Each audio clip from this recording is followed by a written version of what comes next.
Anton Chekhov, A Brief Biography. Anton Chekhov was a Russian short story writer and playwright, who is regarded as one of the greatest writers of short fiction ever.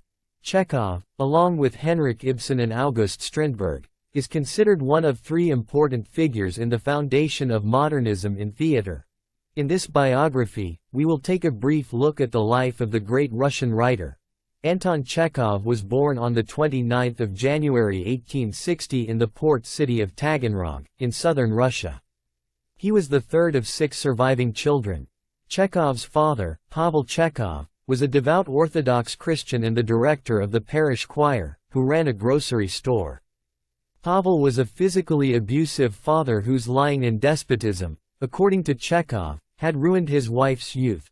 Chekhov's mother, Yevgenia, was said to be a good storyteller who entertained and amused her children with the stories of her travels across Russia, along with her cloth merchant father. Anton Chekhov first attended the Greek school in Taganrog and also sang at the Greek Orthodox Church in his father's choir. Later on, Chekhov attended the boys' gymnasium in Taganrog, where he spent 11 years in school. The gymnasium was the oldest one in the south of Russia and was renamed Chekhov Gymnasium in honor of Chekhov. Since it was renamed, the gymnasium was transformed into a literary museum.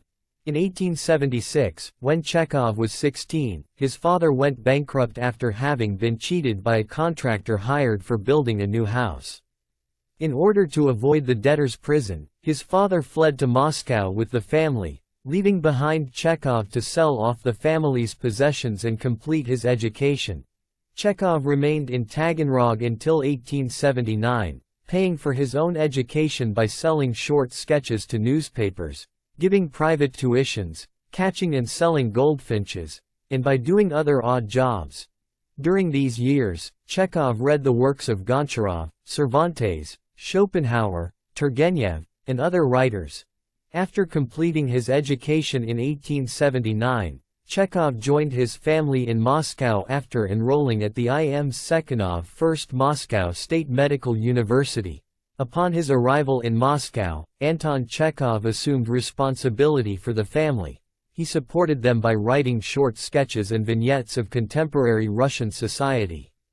These sketches were mostly satirical pieces of Russian street life, characterized by a much harsher tone than his later works, and they earned him a reputation as a chronicler of Russian life. In 1882, Chekhov began writing for Oskolki, owned by the Russian writer, journalist, and publisher Nikolai Laikin. In 1884, Chekhov, aged 24, qualified as a physician. Even though he considered his medical profession as his primary one, he earned little money from it. During this time, Chekhov found out that he had tuberculosis after he found himself coughing blood. But he chose to keep it a secret from his family and friends. He even humorously remarked to Laikin that he was afraid of submitting himself to his colleagues for examination. In 1886, Alexei Suvorin, a millionaire publisher, invited Anton Chekhov to write for his newspaper Novoye Vremya New Times. Suvorin's newspaper was one of the most popular papers in Russia. Suvorin was willing to pay Chekhov double of what he was getting paid by Laikin and was ready to give him enough time and freedom to write and complete his stories. Chekhov gladly accepted Suvorin's offer and the two began a lifelong friendship. While writing for the Novoye Vremya, Chekhov's output remained consistent and prolific. His stories attracted the attention of literary critics as well as the general public, garnering positive reviews from both sections. On the suggestion of famous Russian writer Dmitry Grigorovich, Chekhov decided to write less in order to concentrate more on the quality of his work. Grigorovich's advice instilled in Chekhov a more serious and artistic ambition than he ever had before. In 1887, Anton Chekhov undertook a trip to Ukraine after being exhausted from overwork and ill health. In Ukraine, Chekhov once again experienced the beauty of the steppeland stretching from the northern shores of the Black Sea to the northern area around the Caspian Sea. Inspired by the steppe's beauty, he began writing the novella-length short story The Steppe on his return. The story was published in Severny Vestnik, an influential Russian literary magazine. It is about a chaise journey across the steppe, with the narrative shifting between the thought processes of a young boy sent to live away from home, a merchant, and a priest. It exhibits the style, qualities, and techniques of Chekhov's mature fiction for which he would come to be known. The story garnered much praise in literary circles and among readers and is regarded as one of Chekhov's best ones. In 1887, a theater manager named Korsh asked Anton Chekhov to write a play. Chekhov accepted the offer and wrote Ivanov, a 4-act play, in a period of 2 weeks. The play was produced in November of that year. Chekhov would later state that the experience of producing the play was sickening and chaotic. Nevertheless, the play was a hit and was praised for its originality.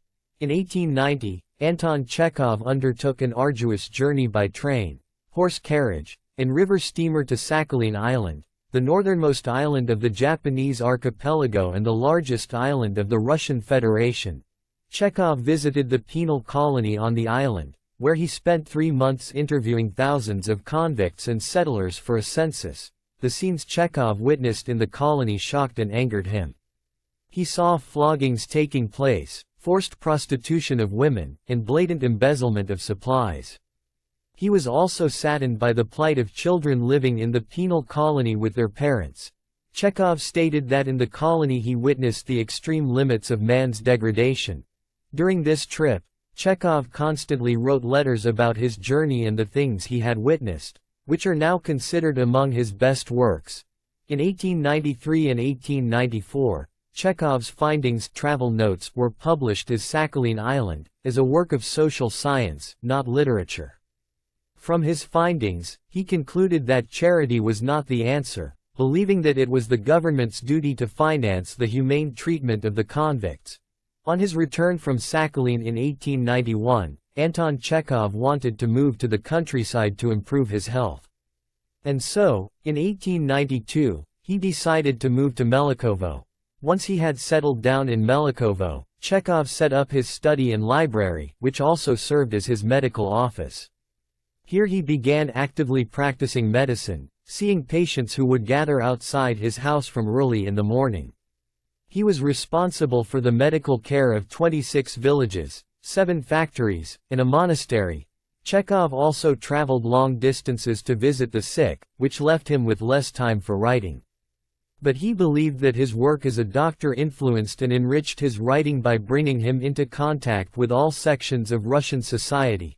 On his visits, Chekhov observed the poor peasants and their cramped, unhealthy living conditions.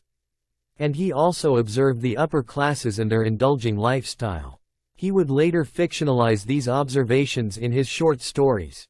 During his years in his country estate at Melikovo, Chekhov renovated the house and took up horticulture and agriculture as a pastime. He planted many trees and maintained the pond and the orchard. It was while living in Melikovo that Chekhov wrote 2 of his most well-known plays, The Seagull, 1895, and Uncle Vanya, 1897. Anton Chekhov wrote The Seagull in 1895 and the play was first produced in 1896. It is regarded as the first of his major plays. The play portrays the artistic and romantic conflicts between the famous middlebrow story writer Boris Trigorin, the innocent and unsophisticated Nina, and the fading actress Irina Arkadina and her playwright son Konstantin Triplev. In the play, the characters do not address issues directly or expressly, but rather skirt around them. The lines of the play are full of subtext. The opening night of The Seagull was a complete disaster. It was booed by the audience. Due to this, Chekhov had to leave the audience and spend the last 2 acts behind the scenes. This initial negative reception of the play turned Chekhov off from the theater. But when Konstantin Stanislavski directed a new production of the play for his Moscow Art Theatre in 1898, the play became a massive success. Stanislavski's production of the play became one of the greatest events in the history of Russian theater and one of the most important new developments in the history of world drama. The success of the play encouraged Chekhov to write more plays for Stanislavski's Moscow Art Theatre. After the death of his father in 1898, Anton Chekhov bought a plot of land on the outskirts of Yalta and built a house there, in order to recover from his worsening case of tuberculosis. The following year, Chekhov, along with his mother and sister, moved into the house. Here too he planted trees and flowers and looked after them. He also received other writers such as Leo Tolstoy and Maxim Gorky. While living in Yalta, Chekhov wrote 2 more plays, Three Sisters and the Cherry Orchard, for the Moscow Art Theatre, which took a year each. In Yalta, Anton Chekhov wrote his most famous short story The Lady with the Dog. It was first published in December 1899 in the magazine Russkaya Mysl, Russian Thought. The story depicts an adulterous affair between a cynical and unhappy married man and a young unhappy married woman, who meet each other while holidaying in Yalta. The affair, which first seems like a casual one, unexpectedly turns into something serious, as they gradually fall in love with each other, thereby risking a scandal and their families' lives as well. The story resembles Chekhov's own life, as he had fallen in love with Olga Nipper, who would become his wife. Since the story was first published, it has been translated and published in numerous other collections and languages, becoming one of Chekhov's best-known works. Vladimir Nabokov went as far as to say that it was one of the greatest short stories ever written. On 25 May 1901, Anton Chekhov married Olga Nipper, a stage actress. Up until then, Chekhov preferred passing affairs and visits to brothels over marriage or any other form of commitment. He was regarded as Russia's most elusive literary bachelor. Chekhov and Olga's marital arrangements suited Chekhov perfectly. Olga mostly lived in Moscow, while he lived in Yalta, in the countryside. In 1902, Olga suffered a miscarriage. In 1904, Chekhov's last play The Cherry Orchard was published. The play premiered in the same year at the Moscow Art Theatre, directed by Stanislavski. Chekhov described the play as a comedy, with some elements of farce. But Stanislavski treated it as a tragedy. The play was an immediate success among the audience and the critics. It is now widely regarded as a classic of 20th-century theatre and has been translated and produced in several languages around the world. The play has had a great influence on many other playwrights such as George Bernard Shaw, Arthur Miller, and Eugene O'Neill. Anton Chekhov wrote a succession of good, original, and groundbreaking plays such as The Seagull (1895), Uncle Vanya (1897), The Three Sisters (1900), and The Cherry Orchard (1903). These plays, without Chekhov's knowledge, revolutionized theater and the art of acting forever. Chekhov's plays express the realism of how people truly act, behave, think, and speak to each other, without any exaggerated elements. His plays succeeded in translating this realism onto the stage in order to portray the human condition as accurately as possible. Due to these qualities, his plays received much praise from audiences and critics for being relatable and true to real life. Chekhov's plays also laid down the foundations for acting in the 20th century, thereby revolutionizing the art of acting until the present times. Chekhov also laid down an important dramatic principle known as Chekhov's gun. The principle requires every element in a narrative to be necessary and irreplaceable, while everything else must be removed that has no relevance to the story. Chekhov gave an example of this principle by saying, "If you say in the first act that there is a rifle hanging on the wall, in the second or third act it absolutely must go off. If it's not going to be fired, it shouldn't be hanging there." By 1904, Anton Chekhov became terminally ill with tuberculosis. He began to look so sickly that his brother, Mikhail Chekhov, once recalled that everyone who saw him secretly thought that his death was not far off. In June 1904, Chekhov and Olga set off for Badenweiler, a health resort and spa in the Black Forest in Germany, for him to recuperate. From Badenweiler, Chekhov wrote optimistic letters to his mother and sister, assuring them that he was getting better, which was false.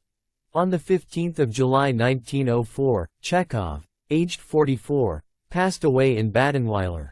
Chekhov's body was transported to Moscow and buried next to his father's at the Novodevichy Cemetery. Anton Chekhov is now unanimously regarded as one of the greatest and most important short story writers and playwrights of all time. Chekhov's plays have revolutionized theater and the art of acting by making it more realistic and relatable and by addressing the human condition. Chekhov was admired by his contemporaries such as Tolstoy and Gorky, and his works influenced some of Russia's most influential political thinkers such as Peter Kropotkin. It is also believed that Vladimir Lenin's reading of Chekhov's short story Ward No. 6 made him a revolutionary. Chekhov's work also inspired subsequent writers such as Virginia Woolf, James Joyce, Samuel Beckett, Catherine Mansfield, George Bernard Shaw, Ernest Hemingway, and Vladimir Nabokov. Since his death, Chekhov's literary reputation has only grown in stature and he is more revered now as a writer than ever before.